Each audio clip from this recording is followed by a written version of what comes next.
Hello, my name is Heist. Welcome to our returning subscribers and guests.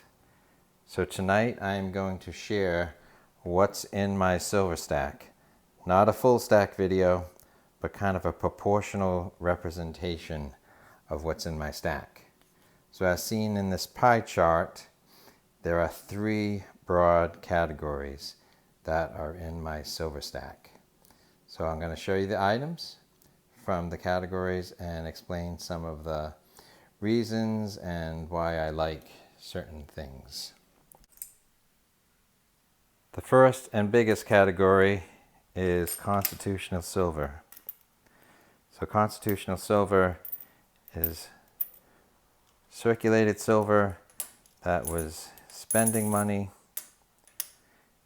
In the United States, it was 90% content for any coins that were produced in 1964 or earlier. So it takes about $1.40 to equal 1 ounce of silver because it's 90% content.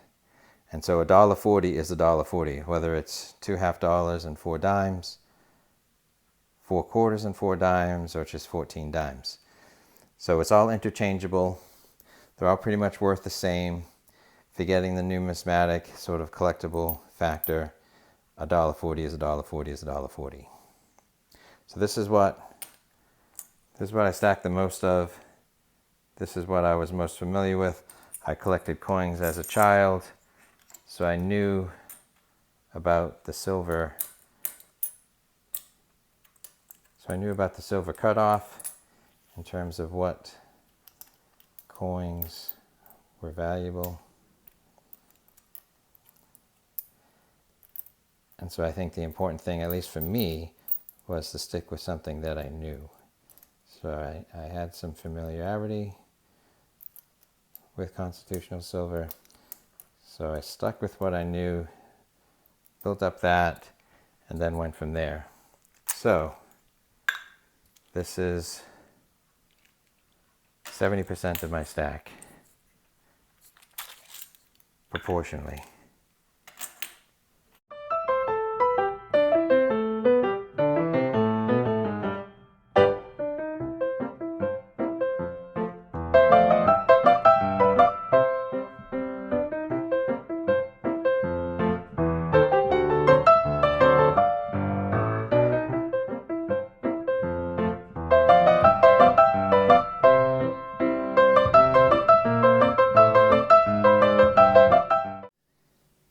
So when I collected these as a child, I liked the designs, I liked the history of the coins.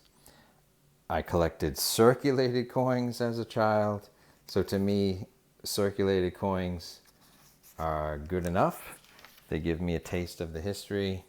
So it's just something that I enjoy, something I was familiar with. It is fractional. So there's different sizes of silver. I try and spread it out amongst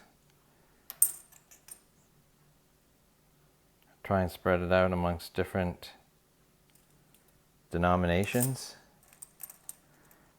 I picked up a few different ones along the way. I don't object to getting a handful of slick ones because then I get a little taste of the history, but I much prefer coins from the 50s or 60s. It's really nice to have the 90% Kennedys because they're pretty much very new, and so these are 90%. So I keep a variety of sizes. So what I like about constitutional silver, I even call it junk silver just because that's what AppMex calls it, that's what YouTube calls them. So they're low premiums, they're recognizable, they're trusted, they're liquid, and they're fractional. The second biggest component of my stack is bullion. So 20%. This represents 20 ounces. So each one of these is 1 ounce.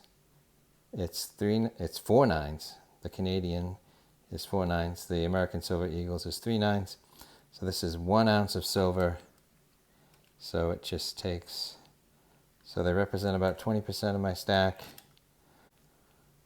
I've got some older ones that have some milk spotting issues. And then I have some newer ones which are hopefully post milk spot issues. I like this Canadian maple leaf. There's a lot of nice design and security features. The big maple is very intricate. These radial lines are hard to replicate. The little mini maple has the year. It's a 19. So the Bullion represent 20% of my silver stack by weight. It's bigger, it's denser. I'm not looking for numismatic versions. I'm actually not even doing series. I'm not doing proofs. I'm not doing slabbed. I'm not doing first strikes. I like the lower premium bullions. Premiums are low enough. They're recognizable, they're trusted, and they're liquid. So the same things I like about the silver maples, I like about the American Silver Eagle. So bullion represents 20% of my stack. So before I explain what makes up the last 10% of my stack, I just want to share a concept with you. And it's a quote from the great Mike Tyson. And he said that everyone has a plan until they're punched in the mouth. So I have, and you might, deviate from your own plan.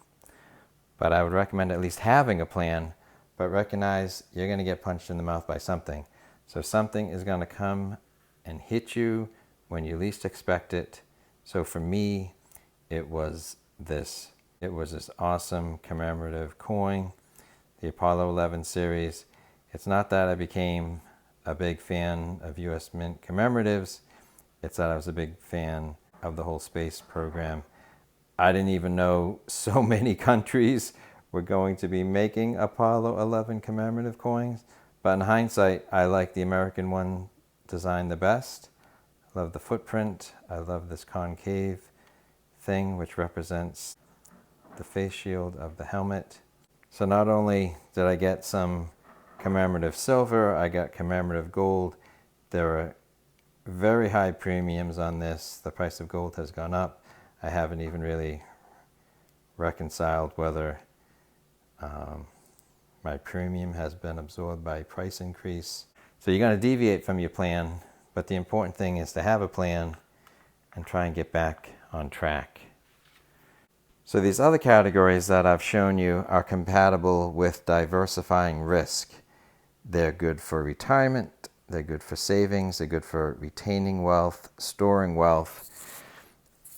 Whether there is a mild stock market correction, a bubble bursting, a collapse of a system, a bartering situation, these things would be good for any of those.